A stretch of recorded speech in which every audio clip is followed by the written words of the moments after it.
A music city is a place that uses music and supports music in a way to provide economic and social opportunities.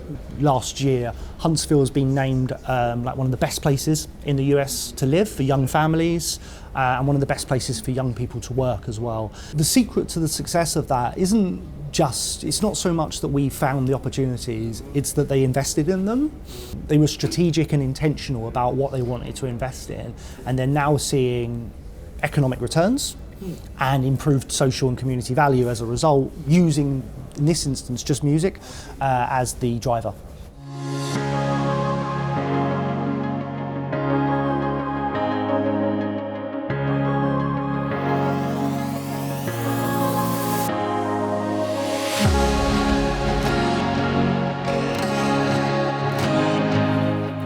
Konnichiwa. こんにちは。ハイライフ研究所の榎本です。今回は民間の音楽都市コンサルタント会社であるサウンドディプロマシーを取り上げます。サウンドディプロマシーは2013年ロンドンで設立され、2015年初めてミュージックシティーズコンベンションを主催、2018年には国連世界都市フォーラムで史上初の音楽に焦点を当てたパネルディスカッションを行うなど、音楽都市の概念の発展と音楽を都市政策や都市計画に意識的に連携させることを提案し、都市の経済的および社会的成長、回復力、持続可能性の推進に取り組んでいます。民間のコンサルティング会社なので、音楽、文化などの経済戦略から始まり、さまざまな手法を活用した定量・定性調査を手掛け、特にデータによる見える化を非常に重視しているようです。さらに経済および社会的なインパクト評価、地域全体のマスタープランや文化施設の設計まで幅広い業務を行っています。現在では教育プログラムの提供や都市政策、観光に関する世界最大級のカンファレンスやミュージックシティーズアワーズなどイベントにも力を入れていらっしゃいます。ではグローバル事業開発責任者であるジェット・グロージャーさんに登場していただきましょう。Sure, thank you.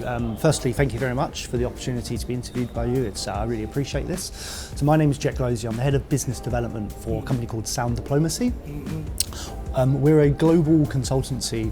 We work with cities and governments and in the public sector and real estate developers and operators in the private sector, looking at how we can enhance, leverage, prioritise the creative economy as a priority sector. So we look at it from a lens of economic opportunity and social value, as well as policy and how music, culture, arts, etc. can be a vital part of people's lives and how we design and live in cities as well.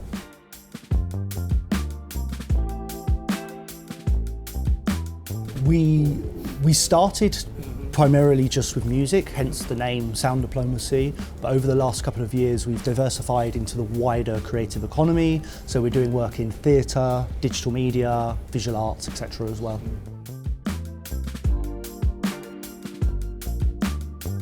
Yeah, so if it's a city or a government, we might be looking at how we can change or implement new policies.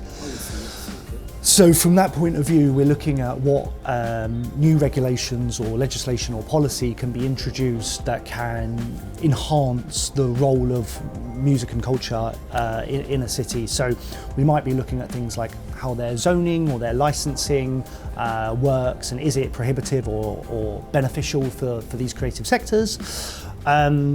We really look at the economics of everything, so how we prioritise the creative sector as a priority sector, essentially. So lots of the work we do will be around understanding what exists in a city already in terms of its ecosystem, its creative ecosystem, and finding where the opportunities are to grow or enhance this as an economy. So as an example, some of the work we do, I mentioned policy. We map ecosystems, so we want to understand where all the businesses are, who the key stakeholders are. We conduct economic impact assessments to value these economies, social impact assessments to understand how they benefit people's lives. And then what we would do with a city is create a report or a series of recommendations for what they can take forward and implement as a way of enhancing these priority sectors going forward.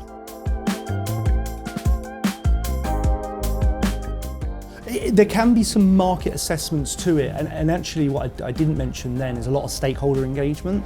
So when we go to cities, we're not the ones creating a strategy for that city and leaving. We want to work with local people, local cities, for them to work with them to create a strategy for them, because it's for them. So we engage a real wide sector of people. So that can be the city and policy. And when we talk about the city, we're talking about economic development, tourism, placemaking, those kind of things. Then we would engage the creative sector themselves. So that could be the venues, the businesses, promoters, the artists. And we might engage other parts of the ecosystem as well, perhaps education, hospitality, etc. So there's a whole wide spectrum. This is why we call it an ecosystem, to understand how this all works and how we can enhance and improve and support these sectors. ここで少し音楽都市のエコシステムについて触れておきましょう。こちらは昨年ハイライフ研究所の研究メンバーで作成した音楽都市のエコシステム図です。音楽の偏在性という特質が生きる音楽都市では、コミュニティ、教育や学び、制度、空間、ビジネス、テクノロジー、メディアなど多くの要素が互いに関わり合いながらエコシステムを形作っています。詳しくは昨年の報告書をご覧いただければと思います。ジェットさんはコンサルティング手法と多様なエコシステムについてこんなふうに語っていらっしゃいました。We are very research and data driven, so everything that we do needs to be strategic and intentional and be supported by stakeholders. We don't want to make recommendations that aren't implementable or they don't meet other policy objectives. Everything we do has to be very strategic, and we're very careful about our approach for that. We would want to work out how music and culture can enhance a place for their strategic needs, considering it as an ecosystem first. So infrastructure and live music or live performance, it doesn't exist within a silo on its own. There's a whole network and pipeline of suppliers, from production to teachers to you name it, right? There's a whole thing that makes that all happen. And for a place to have a healthy ecosystem, it needs a lot of those things. So we're looking at things like, additionally, rehearsal studios, recording studios. Artists need places to learn their craft. You need venues of all different sizes, potentially, to attract different talent and help people grow on their career.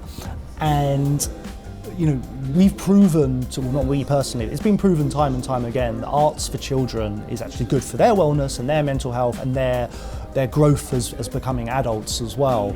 But aside from that, the reason arts education is important, and we would advocate for that, is because the arts industry is a career in itself. It's not just a nice to have. It's not people just making music on their own and etc. These are businesses. These are employment. You can make money in the music and arts industry. So education is really important, not only to learn to paint or play an instrument, but education can also mean learning how to be in the music business. So it doesn't stop just at kindergarten age. This can go right the way into education through to university as well, and that's all part of that ecosystem development.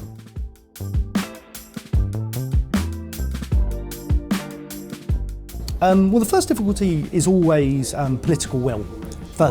So firstly, a place has to want to invest in this and understand that it's a worthwhile investment. That has to exist, and we can't really force that. Second issue is always going to be funding. Public funding around the world can be quite challenging in most cities we work in. So we have to understand what's the cost benefit of investing in music or culture versus bridges or hospitals, and we understand that there's a challenge, right? So those are the first two things. Ongoing investment is continued as well. But other than that, really, if there's political will and there's a way of investing in this, I do think that most problems can be overcome. I don't think we're at that point where this idea is saturated. I think there's a lot of room in the market for cities to have their own healthy ecosystems and compete with each other.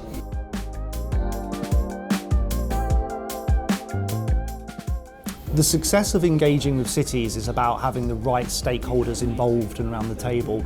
So it can't just be the culture team. We have to look at having the culture team, the economic growth team, the planning team, the tourism team. We need to get a holistic approach to this. So we're not working in silos. I would say if you're working with just one department, you're unlikely to have success.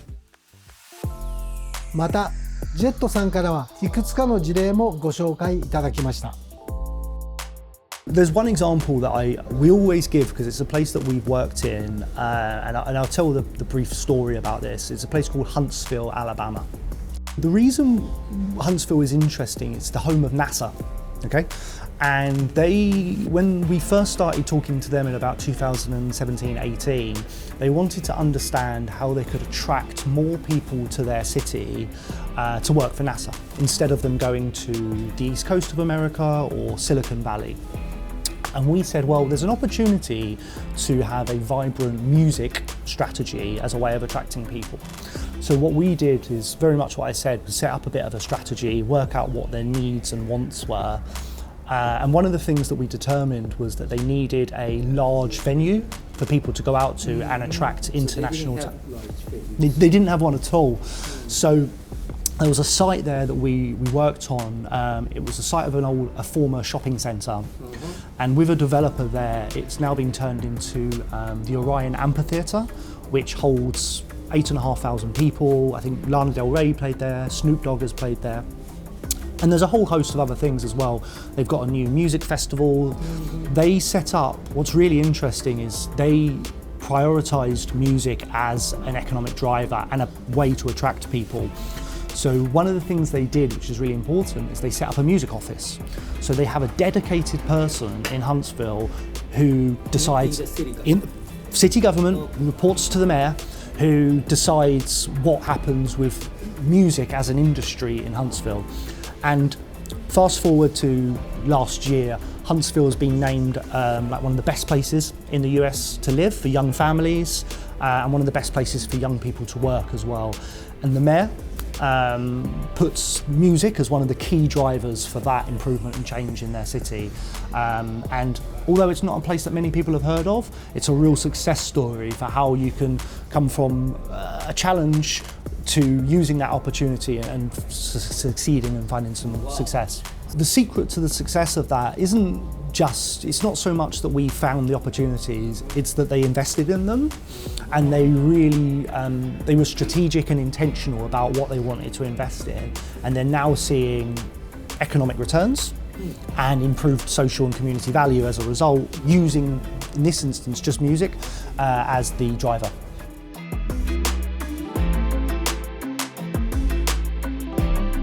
One of the big ones we've done is Earl's Court here in London, which is a really good example. It used to be a former arena. It was knocked down about 15 years ago, and it's a big brownfield site, and they're looking at what the future of this site will be. Yes, it's going to have residential offices and a park, and it's going to be lovely, but our role was to look at what the cultural and creative opportunities were. So for them, we've helped work out what venues they might be able to build and what might be viable, who the partners might be, what some of the programming and social value initiatives might be. It's still, Earl's Court is a brownfield site where they knocked down the arena, but they're planning on doing £10 billion worth of regeneration over the next 25 years, building I think 3,500 homes. I think they're going to have 3 or 4 venues, a huge new park. Yep, venues, creative workspaces, etc. And we helped them, supported them with the cultural strategy, so understanding what they could use the site for, who it would be for, and how they, and that. but that would be a really good case study for you to look at as the years go on. ジェットさんは日本にも何度か来られているようで、日本の都市についても語っています。Interestingly, I just come back from Japan, and what I heard through every city I was there was you have to move to Tokyo to make it in the industry. I think there is going to be more of a move towards local industries and ecosystems across countries as we learn to prioritise the creative economy as a viable economic sector. So Fukuoka, for instance, when I met with the city government there recently, I said that your ambition should be that to be a successful artist and musician from Fukuoka, you don't need to move to Tokyo. You should be able to do it in Fukuoka and stay there. The reason that's really interesting and really key is because the money and the value and the brand of that artist stays within that city, and the wealth around that stays there. It doesn't go to Tokyo and become diluted. So that's why I think lots of cities around the world should be looking at prioritizing this. So really, where these cities around Japan or anywhere actually need to focus is on both developing audiences and professional development, because this is an industry and these are careers like any other industry would be. 最後にミュージックシティの定義についてコメントをいただきました。So a music city is essentially a place that prioritizes music, so it would have a healthy ecosystem. So we're not just talking a place that has just live music, we are looking across the whole spectrum of what music is and where it comes from. So looking at things like the recorded industry, the live industry, how it intersects with hospitality and etc. A music city is a place that uses music and supports music in a way to provide economic and social opportunities. 音楽都市とは、音楽の力によって経済的サスティナビリティ、すなわちお金が地域で循環することと、社会的サスティナビリティ、すなわちみんなが幸せに暮らせる都市であり、音楽にはそれを両立させる大きな力があるということです。ということで、今回はサウンドディプロマシーの活動をご紹介いたしました。ご清聴ありがとうございました。